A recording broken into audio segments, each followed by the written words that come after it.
بسم اللہ الرحمن الرحیم۔ میں ہوں نذیر امبالوی اپنے پروگرام جہان ادب اطفال کے ساتھ۔ جہان ادب اطفال بنیادی طور پر بچوں کے ادب کے حوالے سے جو کام ماضی میں ہوا، جو اس وقت ہو رہا ہے، اس کے حوالے سے کچھ معلومات آپ تک پہنچاؤں گا۔ آج جس موضوع پہ میں بات کروں گا وہ ہے بچوں کے ماہانہ اردو رسائل اور اس میں شائع ہونے والی کہانیاں۔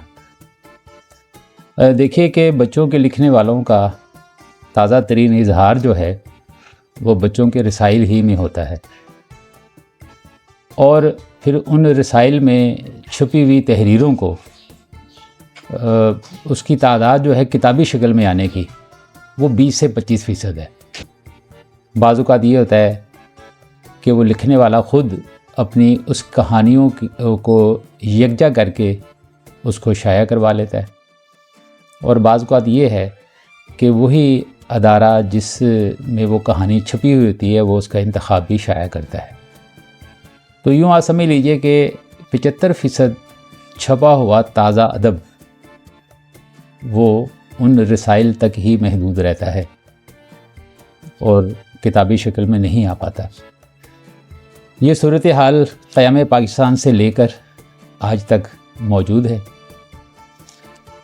اس بات کو پیش نظر رکھتے ہوئے میں نے 2002 میں یہ فیصلہ کیا کہ ان کہانیوں کو جن کی عمر 1 مہینہ ہے ان کو مستقل ایک کتاب کی شکل دی جائے تاکہ وہ بعد میں بھی شائع ہوتی رہیں۔ تو اس حوالے سے مارچ 2004 میں ایک ادارے کا قیام کیا جس کا نام رکھا ادارہ تحقیق ادب اطفال۔ اس کا تاسیسی اجلاس لاہور میں ناصر باغ میں ہوا، اور اس میں بچوں کے ادب کے حوالے سے نمایاں شخصیات نے شرکت کی، کام کا آغاز کیا، اور سب سے پہلے 2003 کے بچوں کے ماہانہ اردو رسائل میں سے کہانیوں کا انتخاب کیا، اور اسے پھر اسی سال مشتاق بک کارنر نے ایک ادیب ایک کہانی کے نام سے شائع کیا، اور یہ کتاب اب بھی 20 سال گزرنے کے بعد بھی شائع ہو رہی ہے۔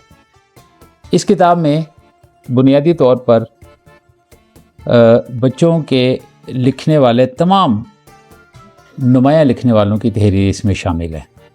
مثلا مرزا ادیب، سید نظر زیدی، مسعود احمد برقاتی، سعید لخت، مظہر یوسف زئی، حسن زک کاظمی، اشتیاق احمد، ثاقبہ رحیم الدین، پروفیسر محمد ظریف خان،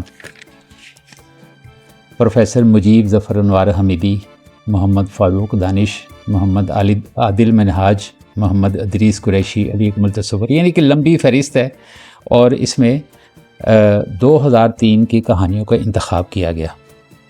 کتاب جب آئی تو اسے بے حد پذیرائی ملی، اور اس پر کام میں نے تسلسل سے کرنا شروع کر دیا۔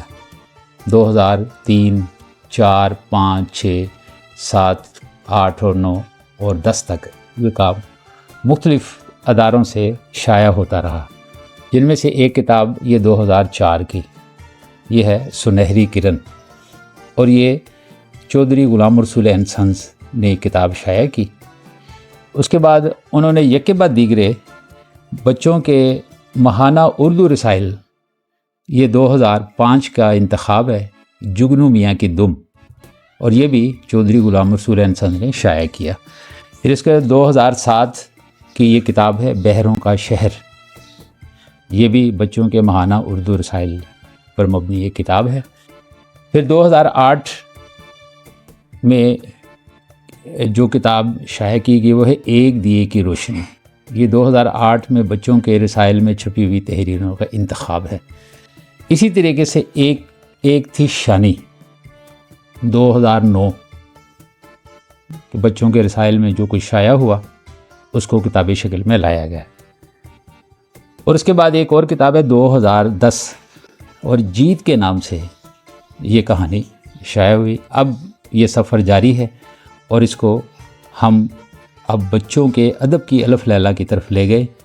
تو آج کے لیے اتنا ہی کہ یہ وہ کتابیں ہیں جو کہ بچوں کے ماہانہ اردو رسائل سے سال بہ سال شائع ہوئی۔ تو بچوں کے ادب کی الف لیلا ایک طویل سیریز ہے جس میں 20 کتابوں میں 1000 ایک کہانی کا انتخاب کیا جائے گا، اور بیشتر کتابیں چھپ کر منظر عام پر آ چکی ہیں، اور انشاءاللہ اگلی ویڈیو میں آپ کو اس کتاب کی پہلی جلد جو ہے بہار پری پر میں تعارف کرواؤں گا، اور اس کے بارے میں پھر ہر ایک قسط میں ایک کتاب پر اس کا تعارف ہوگا۔ آپ کا بے حد شکریہ۔ انشاءاللہ دوبارہ ملیں گے، تب تک کے لیے خدا حافظ، سلامت رہیے، خوش رہیے۔